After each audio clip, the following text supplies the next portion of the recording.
बताई हुई core skill है, लाइफ स्किल। तो इस कोर स्किल के लिए भी हमें जानना चाहिए कि भाई है क्या चीज ये। हालांकि थोड़ी बात शब्द से ही नाम से समझ में आ रही होगी इसकी, कि क्रिटिकल थिंकिंग या सूक्ष्म मनन, किसी बात पर गंभीर विचार करना। और क्रिएटिव थिंकिंग क्या है? रचनात्मक मनन। जब हम गंभीर विचार कर लें किसी विषय पर, तो फिर कुछ उसमें ऐसा करें कि कुछ नया करें, या अपनी उपलब्ध सूचनाओं का जो हमने समझा है क्रिटिकल थिंकिंग के माध्यम से, उसका सदुपयोग करते हुए कुछ ऐसा कर लें जो शायद किसी ने सोचा नहीं, या हमारी प्रॉब्लम को सॉल्व कर देगा। तो ऐसा कुछ करना क्रिएटिव थिंकिंग हो जाएगी। लेकिन पहला इस क्रिटिकल थिंकिंग। तो हम क्रिटिकल थिंकिंग से शुरू होते हैं कि क्रिटिकल थिंकिंग है क्या।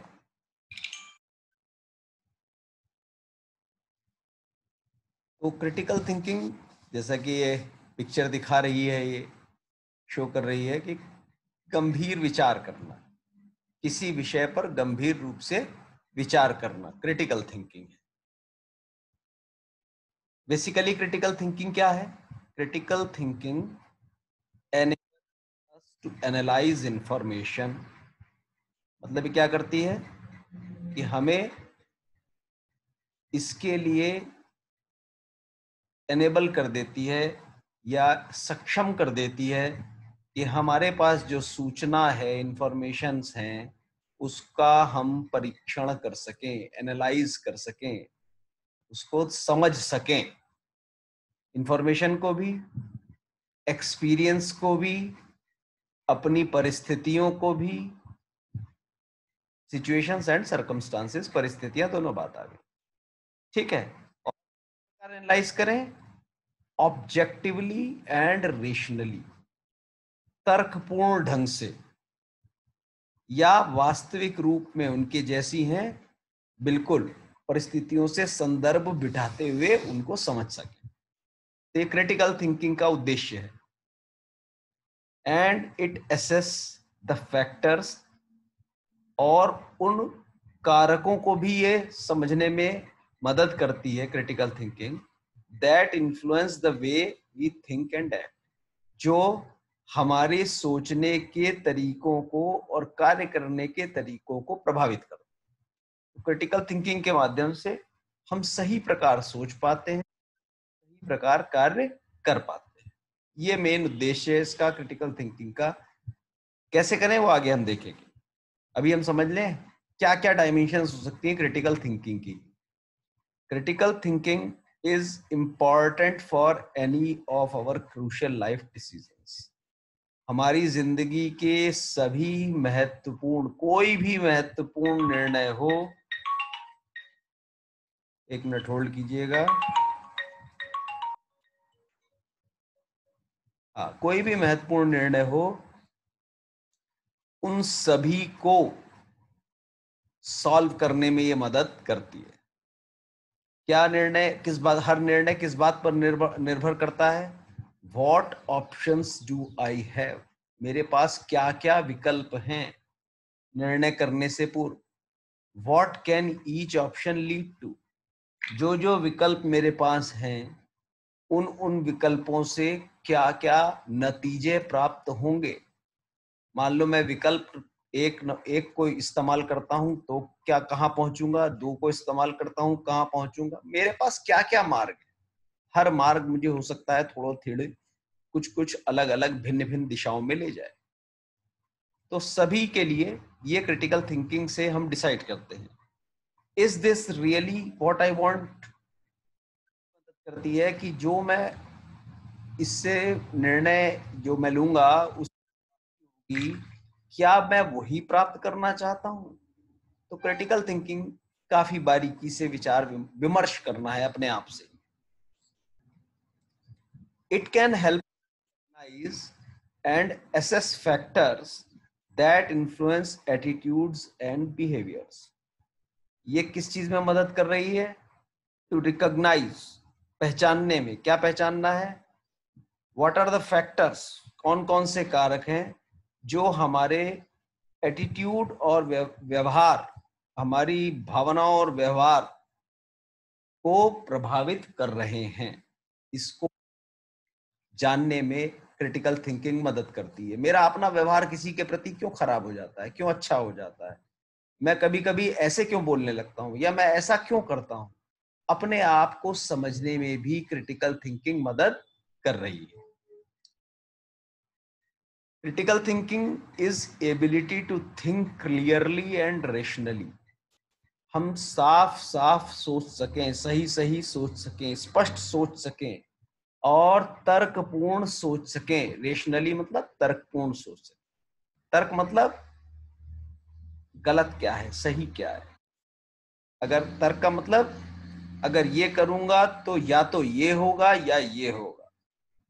हैविंग टू आंसर्स, इसको हम लॉजिकल कहते हैं। तो लॉजिकल रीजनिंग में यस नो बहुत लिमिटेड टाइप के आंसर्स होते हैं।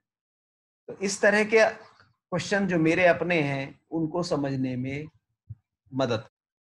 Is not merely criticising. Critical thinking का मतलब सिर्फ आलोचना करना नहीं है कि हर जो चीज सोची जा रही है उसको मैं गलत ही सिद्ध करने लगूं, आलोचना ही कर उसमें से नेगेटिविटी ही निकालूं। उसका मतलब पॉजिटिव और नेगेटिव दोनों चीजों पर ध्यान देना है। इससे क्या लाभ होगा, क्या हानि होगी, दोनों बातों पे ध्यान देना है, सिर्फ नेगेटिव नहीं सोचना है। It is also called logical thinking. Critical thinking को लॉजिकल थिंकिंग भी कह सकते हैं। एंड एनालिटिकल थिंकिंग या विश्लेषणात्मक मनन भी कह सकते हैं, विश्लेषण कर रहे हैं, या तार्किक मनन कह सकते हैं। तो कुछ भी नाम दे लीजिए, अभिप्राय क्या है वो समझ में आ रहा है। When you are critically analyzing a situation, you should keep in mind that you have to take, क्या क्या आप ध्यान रखना है जब आप क्रिटिकल थिंकिंग कर रहे हैं या कोई बहुत विमर्श कर रहे हैं, किसी विषय में बहुत अच्छे से सोच रहे हैं, तो क्या बात ध्यान में रखने की है कि आपको बैलेंस्ड स्टैंड लेना है। बैलेंस्ड स्टैंड मतलब इस बात के करने से मैं कोई निर्णय लूंगा तो ये फायदे होंगे, ये नुकसान होंगे, दोनों को तोलना है। सिर्फ ये नहीं सोचना कि यार ये वाला तो फायदा जो हो रहा है बस यही चाहिए मुझे, अब बाकी जितने नुकसान है उनको देखी जाएगी जो होगा। तो बैलेंस थिंकिंग नहीं हुई। बैलेंस बिठाना है, dos and don'ts, positives and negatives इनके बीच में। अनबायस्ड व्यू होना चाहिए। अनबायस्ड मतलब पक्षपात रहित, अपना निर्णय के प्रति पक्षपात भी नहीं और किसी विशेष परिस्थिति या किसी विशेष प्राप्ति के प्रति पक्षपात भी नहीं होना है। कंसिडर ऑल ऑप्शंस, जितने भी ऑप्शंस हों, जितने भी विकल्प हों, सभी को कंसीडर किया जाए। सोचो, अपने आप खुद सोचना है कि मेरे पास क्या क्या विकल्प हो सकते हैं इस परिस्थिति से बाहर निकलने के लिए। क्रिटिकल थिंकिंग कब शुरू होती है? जब हमारे पास कोई प्रॉब्लम होती है, प्रॉब्लम से शुरू होता है। तो प्रॉब्लम आई, अब हमें उसके बारे में विमर्श करना है, सोचना है इस प्रॉब्लम को सॉल्व करने के विकल्प क्या क्या हो सकते हैं, इस प्रॉब्लम को सॉल्व करते समय परिस्थितियां क्या क्या हो सकती हैं, इस प्रॉब्लम में कौन कौन से फैक्टर्स जुड़े हुए हैं। सब चीजों को सोच के फिर विकल्प निकालने हैं और सभी को कंसीडर करना। Make the best possible choice. अब ये जो लास्ट लाइन है, make the best possible choice, basically क्या हो गया? ये डिसीजन मेकिंग हो गया। क्रिटिकल थिंकिंग का अल्टीमेट क्या है? डिसीजन करना। तो हम डिसाइड कैसे करें? By using critical thinking. हम क्रिटिकल थिंकिंग का प्रयोग करते हुए डिसाइड करेंगे कि कौन सा विकल्प हम इस्तेमाल करेंगे जिससे हमारी प्रॉब्लम सॉल्व हो जाएगी। क्रिटिकल थिंकिंग और इसके बारे में देखें, शब्द जाल है पूरा, मगर हर शब्द कुछ ना कुछ फायदा देता है, बात को समझने में मदद करता है। It is the process to determine the authenticity, सत्यता जानने में मदद करता है किस चीज की, एंड एक्यूरेसी और वैल्यू ऑफ समथिंग, किसी चीज की सत्यता, किसी चीज की करेक्टनेस और किसी चीज की क्या प्राप्ति है, इसको जानने में मदद करती critical thinking.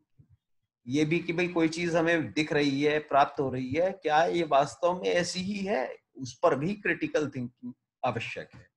characterized by the ability, it is characterized by the ability to seek reasons and alternatives. अब ये क्रिटिकल थिंकिंग क्या है, बेसिकली ये एक तरह से काबिलियत है किसी व्यक्ति की जो कारणों को ढूंढता है और विकल्पों को ढूंढता है कि किस कारण से ऐसा हो रहा है, किन किन कारणों से ऐसा हो रहा है, और मेरे पास क्या क्या विकल्प है। ये भी एक तरह से क्रिटिकल थिंकिंग है। Perceive the total situation, critical thinking से क्या हो रहा है, बेसिकली हम जो परिस्थिति है, टोटल सिचुएशन जो है, उस पूरे का एक चित्र अपने दिमाग में सही सही बिठा पाते हैं कि इस परिस्थिति में ये चीजें इन्वॉल्व हैं, ये व्यक्ति इन्वॉल्व हैं, ये समस्याएं इन्वॉल्व हैं, इन समस्याओं के ये कारण हैं, और उन कारणों के उपरांत इतना जानने के बाद मेरे पास क्या क्या विकल्प हैं, मेरे स्ट्रेंथ्स क्या हैं, वीकनेस क्या हैं, इन सबको सोचते हुए तब मैं एक पर्टिकुलर डिसीजन के ऊपर जाकर टिकूंगा। तो क्रिटिकल थिंकिंग से एक और चीज हो रही, change one's views based on evidence. Critical thinking basically क्या कर रही है कि जो वास्तविक परिस्थितियां हैं, सबूत हैं, उन सबूतों के आधार पे अपना निर्णय आदमी कर रहा है कि जो वास्तविक परिस्थितियां हैं, काल्पनिक नहीं, उनके आधार पर मेरे पास स्थितियां क्या है, क्या बनती हैं, वो ये है। ठीक है, ये हो गया।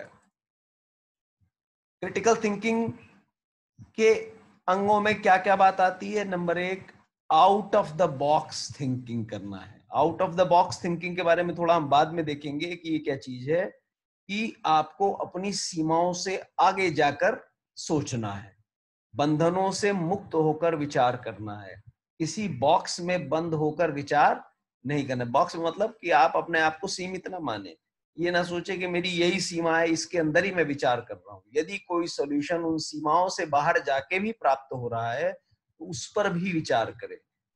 Critical thinking is not a matter of accumulating information, मतलब क्रिटिकल थिंकिंग का सिर्फ इतना मतलब नहीं है कि हम सूचनाएं इकट्ठे करते रहें कि ये है, ये है, ये है तो सही, मगर इसके ऊपर आगे भी बढ़ो। आगे क्या बढ़ना है, critical thinking promotes creativity, create something. आपके पास समस्याएं भी आ गई और सब परिस्थिति भी आ गई, लेकिन उसके उपरांत यदि क्रिएटिविटी प्रारंभ नहीं हुई तो क्रिटिकल थिंकिंग इनकम्प्लीट है। अभी हैंड रेस किया था किसी ने, बाद में क्वेश्चन लेंगे।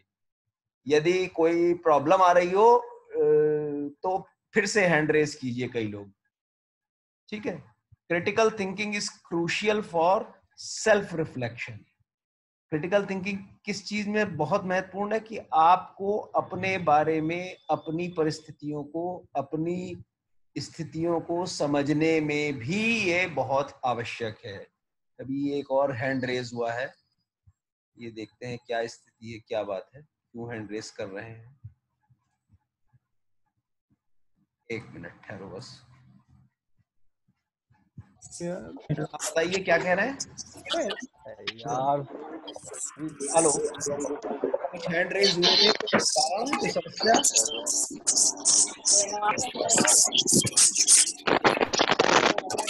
कोई समस्या नहीं, चलिए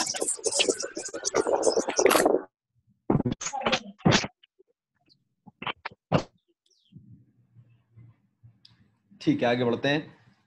क्रिटिकल थिंकिंग ये हो गया, सेल्फ रिफ्लेक्शन। अब क्रिटिकल थिंकिंग के कुछ एग्जांपल्स लीजिए। एक छोटा सा एग्जांपल दिया, कहा कैसे कैसे स्थानों पर क्रिटिकल थिंकिंग आवश्यक हो सकती है। Suhasini walk to her school every day, कोई लड़की है जिसका नाम है, अपने स्कूल जाती है डेली। एक अजनबी औरत एक दिन सुहासिनी को मिली और कहा है, हेलो बोलेगा, if she had sisters and brothers, क्या उसके भाई बहन हैं? तो सुहासिनी ने सोचा, स्ट्रेंजर वुमन ने क्या किया, बाई चांस उसने कहा कि stranger woman offered to drop her by hired vehicle. पहले तो भाई बहन के बारे में पूछने लगी, फिर कहने लगी चलो मैं तुम्हें अपनी गाड़ी से छोड़ देती हूँ। तो सुहासिनी ने विचार किया, why should an unknown person hire a vehicle to drop me? कोई अजनबी व्यक्ति मुझे क्यों छोड़ने के लिए सोच रहा है? ये तुरंत उसके दिमाग में विचार आया। पर अजनबी होना उसके दिमाग में एक बहुत इंपॉर्टेंट बात लगी। सुहासिनी ने क्या किया, यहाँ पर रियलाइज जो किया इसको, ये इसकी critical thinking. Then she refuse the offer, तुरंत उसने ऑफर को रिफ्यूज कर दिया, मना कर दिया, ये उसने डिसीजन लिया। बाद में उसको पता चला कि वो औरत एक वैश्यालय चला रही है। मतलब इस तरह की घटनाएं जीवन में बहुत होती हैं। तो एक सामान्य जिंदगी में अचानक कुछ हो जिस पर सस्पिशन हो, जिसमें संदेह की स्थिति बने, तो क्रिटिकल थिंकर जो व्यक्ति है वो सिचुएशन में गंभीरता को समझेगा और रिस्क नहीं लेगा। दूसरी स्थिति, Ramesh return from school by cycle, cycle से लौटा। On the way he usually stopped at a shop to have a snack. हर बार वो रोज ही ये करता था कि स्नैक के लिए कहीं, स्नैक्स के लिए कहीं रुक जाता था। The shopkeeper who accepted money till the previous week suddenly refuse to take money. जो दुकानदार उससे रोज ही पैसे लेता था जब वो कुछ खरीदता था, एक दिन वो कहने लगा रहने दे, तू आज पैसे देना मना। इंस्टेड दुकानदार ने क्या कहा, shopkeeper offered another eatable free of cost. उसने कहा कि तू चल ये और ले जा, आज एक ये मेरी तरफ से ले जा। बिकेम सस्पिशियस, तुरंत उसको संदेह हो गया। He refuse to the eatable, उसने मना कर दिया कि मैं नहीं लूंगा। Later he came to know the new eatable had some mind altering substance in it. जो उसने दूसरी चीज वो दे रहा था खाने के लिए, उसके अंदर कुछ ना कुछ नशे जैसी चीज थी। तो तुरंत संदेह होना चाहिए कि कोई व्यक्ति बिना लाभ के, बिना पैसे के आखिर ऐसा क्यों कर रहा है, अचानक से क्यों कुछ नया ऑफर कर रहा है। ये क्रिटिकल थिंकिंग के छोटे छोटे उदाहरण हैं जो जीवन में काम आने वाले हैं। बाकी इससे बड़ी बड़ी, ये तो बेसिक बात कही है जो लाइफ में थ्रेट करने वाली चीजें होती हैं। अब आगे देखें, एक गुड क्रिटिकल थिंकर कैसा होना चाहिए। रेज पर्टिनेंट क्वेश्चंस, उचित सवाल उठाए। हर बार जब भी उसे कुछ सिचुएशन लगे तो उसके दिमाग में क्वेश्चन खड़ा होना चाहिए, ऐसा क्यों है, ये ऐसा क्यों कह रहा है, ऐसा क्यों कर रहा है, ये ऐसा क्यों हो रहा है, ये ऐसा ही क्यों हो रहा है। इस तरह के क्वेश्चन अपने दिमाग में हो और फिर आंसर ढूंढे। ऐसे क्वेश्चन उठाए which are clear and precise, छोटे छोटे क्वेश्चन हो और उनके छोटे छोटे उसे आंसर भी मिल जाएं, तो क्रिटिकल थिंकर की ये आदत बन जाती है। Identifies the relevance and importance of ideas. वो क्या करता है, जो आइडियाज आ रहे हैं उसके दिमाग में या किसी और के दिमाग में, या कोई आइडिया है, तो उस आइडिया की वर्तमान स्थिति में क्या प्रासंगिकता है, किस तरह से ये जुड़ जाएगी। तो ये कहां से आ गया, प्रासंगिकता को समझे। Understands the logical connection between ideas. Ideas जो आ रहे हैं क्या वो तार्किक आइडियाज हैं, उनके अंदर कोई लॉजिक है या नहीं है, या ऐसे ही बस मुझे लग रहा है मैं ऐसा कर लूं, या ऐसा करा जाना चाहिए, विदाउट एनी रीजन तो नहीं है वो, उसका परिस्थितियों से कोई मेल बैठ रहा है नहीं बैठ रहा है। Critical thinker assesses statement and argument. छोटे छोटे शब्दों को, वाक्यों को, बहस को वो एसेस करता है, उसका एसेसमेंट करता है, उसको समझने की कोशिश। कोई व्यक्ति उससे कुछ भी कह रहा है तो उसके रीजन होंगे, उसने ऐसा क्यों कहा होगा, उसने ये लाइन क्यों बोली, उसने ये शब्द क्यों कहा, टीचर ने मुझे इस प्रकार व्यवहार क्यों किया, मेरे दोस्त ने मेरे साथ ये बात जब की तो कौन कौन वहां पे था। तो उन सब चीजों को, परिस्थितियों को देखने की कोशिश करता है और तब वो निर्णय करता है कि ऐसा क्यों हुआ होगा। Detects detects inconsistencies and common mistakes in the reasoning. जो रीजनिंग हो रही करते हैं या कर रहा है वो, जो उसमें कॉमन मिस्टेक्स होती हैं, असंगतता होती है, जिसका कोई लिंक नहीं बैठ रहा, उनको डिटेक्ट करता है, उनको छोड़ता है फिर कि ये जो रीजन निकाला है तो बेकार का है, ये इसका कोई मीनिंग नहीं, हटाओ इसको, निकालो इसको, आउट कीजिए, नेक्स्ट रीजन सोचते हैं क्या होगा। इस तरह से वो एनालाइज करने की कोशिश करता है। Examines belief, assumptions and opinion. अपने विश्वास या किसी और के विश्वास, कल्पना, मान्यता, इन तीनों को एग्जामिन करता है, परीक्षा करता है कि पुराने मेरे विश्वास, पुरानी या मेरे अंदर की कुछ कल्पनाएं या मेरी अपनी मान्यताएं या किसी और की मान्यताएं, इनका वास्तव में कितना महत्व है, साइंटिफिक रीजनिंग इनके पीछे है या नहीं है, मिथ है या ट्रुथ है। इस तरह से वो विचार देम अगेंस्ट फैक्ट्स। ट्रुथ क्या है, उसको उसको उसके अनुसार उनका तोल मोल करता है। Listens carefully to others and give feedback. Critical खासियत है कि वो सिर्फ बोलता नहीं रहेगा, अपनी अपनी नहीं हाकेगा, पहले वो ध्यान से दूसरे को सुनता है, फिर उसके बाद विचार करके अपनी बात कहता है, फीडबैक देता है। तो वो हमेशा बोलने की जल्दी में नहीं रहेगा, तसल्ली से सुनेगा, चाहे दूसरा आदमी उसको कितना ही मूर्ख लग रहा हो, मगर वो ये विषय विचार करेगा कि इसको अपनी बात पूरी कह लेने दो, क्योंकि मैं जल्दीबाजी में कोई भी निर्णय या कोई भी जवाब नहीं दूंगा जब तक इसके पक्ष को अच्छे से नहीं सुन लूंगा। तो गुड लिसनर होना उसकी क्वालिटी है। क्रिटिकल थिंकर क्या करता है? Suspends judgement until all facts have been gathered and considered. अपना निर्णय देने को रोके रखता है। कब तक? जब तक सारे फैक्ट्स, सारी इंफॉर्मेशन जो भी चाहिए थी या दूसरा जो बता रहा था वो सब कुछ प्राप्त ना हो जाए। अर्ली डिसीजनिंग करने की जरूरत नहीं है क्रिटिकल थिंकर को, उसको पहले सब चीजें अपने दिमाग में डाल लेनी है। Looks for evidence to support assumptions and belief. तो assumptions वही मान्यताएं, विश्वास या कुछ कल्पनाएं जो भी हैं, उनको, उनके पीछे या कोई तथ्य है या नहीं है। अगर तथ्य नहीं है तो मैं मान्यताओं और विश्वासों को दरकिनार करूंगा, एक तरफ रखूंगा, अपने डिसीजन में इनको नहीं आने दूंगा कि मेरे बिलीफ क्या है, मेरी मान्यताएं क्या हैं, या किसी व्यक्ति विशेष की मान्यताएं क्या हैं। अगर डिसीजन करना है तो डिसीजंस जो मुझे करना है वो एविडेंस और फैक्ट के ऊपर करना है। Adjust opinion when new facts are found. ये भी उसकी खासियत है कि अब तक उसे कोई फैक्ट मालूम था, वो निर्णय करने जा रहा था, लेकिन अचानक नया फैक्ट आ गया कोई जो पिछले फैक्ट को गलत बता। जब अगर न्यू फैक्ट आ रहा है तो अपने ओपिनियन को, अपने विचार को, अपने निर्णय को बदल लेगा, उसके अकॉर्डिंगली चेंज करेगा। Fact is a fact.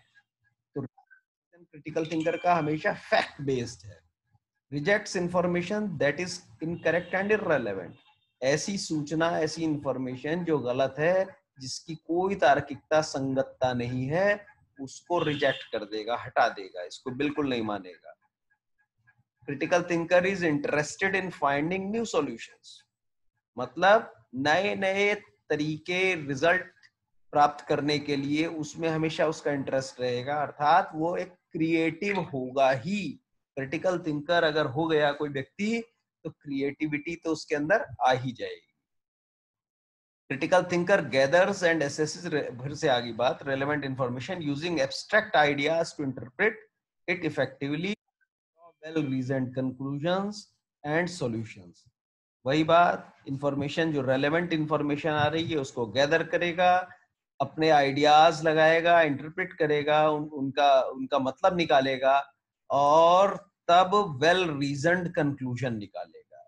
ऐसा निर्णय करेगा, ऐसा अपने जो उसका विचार फाइनलाइज करेगा कि क्या बात सही है, उसमें रीजनिंग होगी और सॉल्यूशंस निकालेगा उसके accordingly.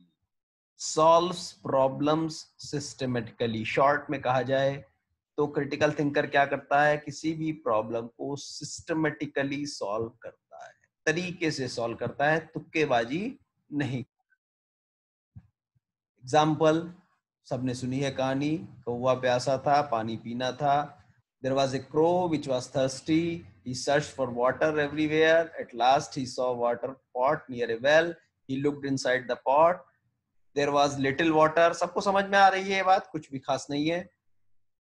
The crow saw some stones nearby. उसने पत्थर देखे। He thought a plan. उसने एक प्लान बना लिया। He picked up some stones. थोड़े पत्थर उठाए उसने। He put them one by one into pot. थोड़े थोड़े करके पत्थर उसने डाल दिए। ये क्रिटिकल थिंकिंग डिसीजनिंग का एक एग्जाम्पल है। और बचपन में पढ़ाते थे कि चतुर कौवा है, कौवा बड़ा चतुर है। चतुर होना मतलब critical thinker.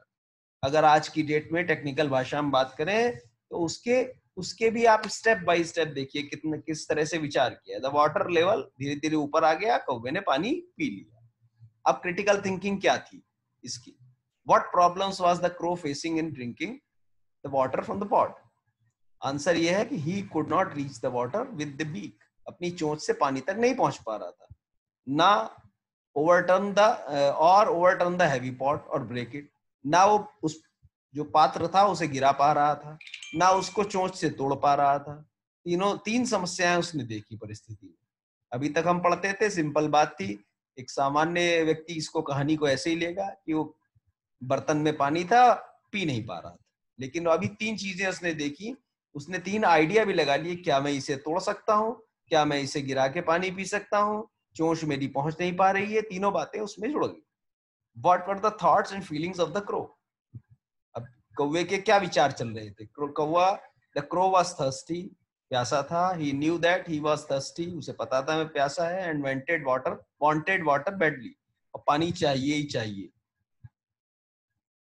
When he saw the low level of water, he was देखा पानी बहुत नीचे है बर्तन में, तो परेशान हो गया वो। He badly wanted to drink the water, उसे पानी चाहिए ही था, प्यास से मारा जा रहा था। He knew that he cannot overturn the pot, उसे पता था कि ये गिरा नहीं पाएगा पात्र को और तोड़ भी नहीं पाएगा। He did not give up hope, उसने आशा नहीं छोड़ी।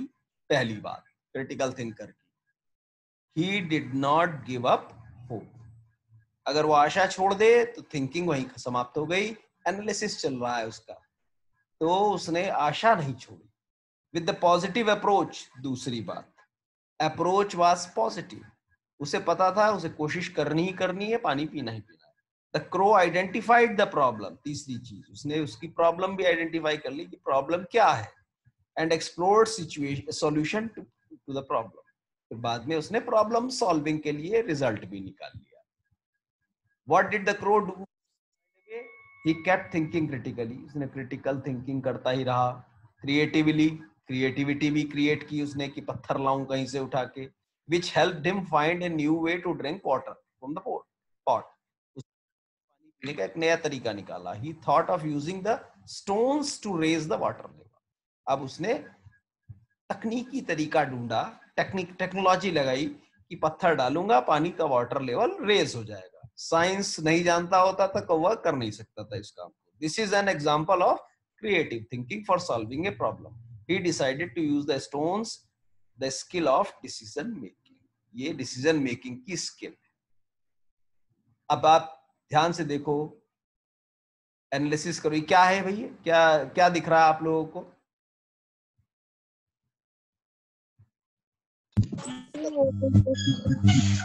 क्या दिख रहा है? क्या दिख रहा है? एक दूसरे को देख रहे हैं। कुछ लोग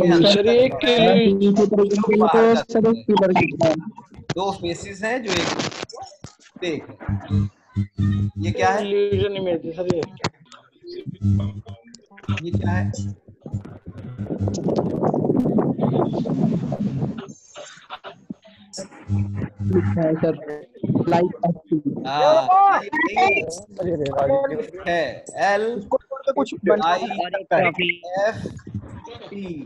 वही बात, कुछ लोग ब्लैक देख रहे हैं, कुछ लोग व्हाइट देख रहे हैं। लाइफ लिखा हुआ है। लाइफ नहीं,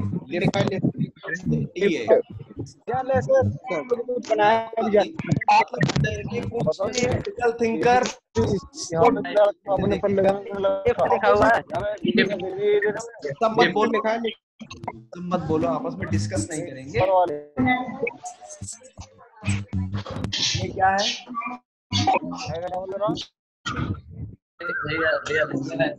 सर फिगर का बेस है, अगर इसको लायर है, बना हुआ है किसी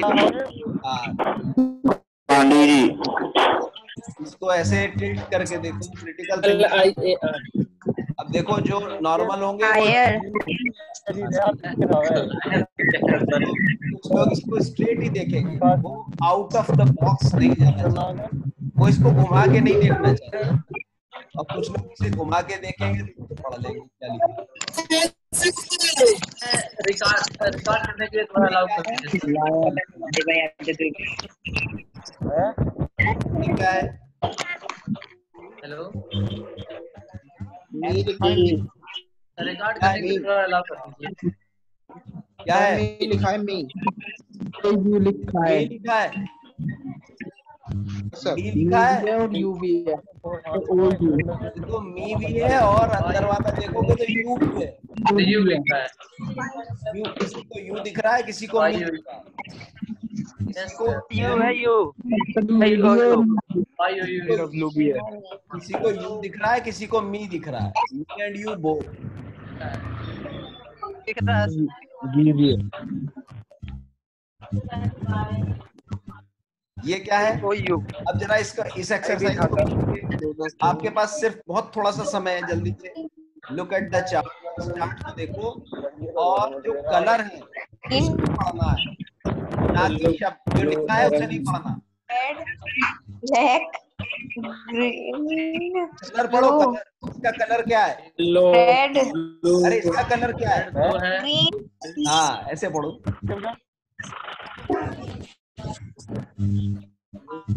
green red orange yellow blue green black red और ऑरेंज को है sir, green purple, red yellow green blue and orange.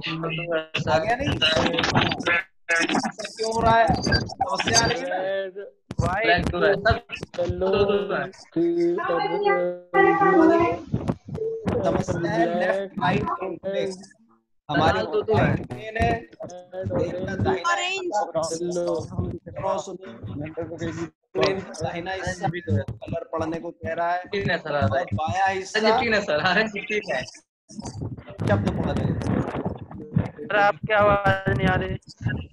आवाज समझ नहीं आ रही? रेड सब बोल रहे हैं इसलिए नहीं समझ में आ रही। ये समस्याएं हैं। अभी जरा ये देखो, एक 9 डॉट पजल है, ये आप करिएगा और हम कल डिस्कस करेंगे। 4 स्ट्रेट लाइंस, यहीं पे रोक दूंगा मैं, 4 स्ट्रेट लाइन से सभी डॉट मिलाने, सारे डॉट मिलाने चाहिए, 4 सीधी लाइनें खींचनी है, 9 डॉट हैं, और जब एक बार पेन चलाओगे तो उठाओगे नहीं, ये ध्यान रखना है। मोड़ सकते हो आप, सीधी टेढ़ी रेखा कैसी भी खींचो, मिल जाएगा। ठीक है, कैसी भी खींचो, ऐसे ऐसे ऐसे ऐसे, मगर पेन उठाना नहीं है। 9 डॉट पजल है, देखते हैं आप इसे कर पाएंगे या नहीं कर पाएंगे।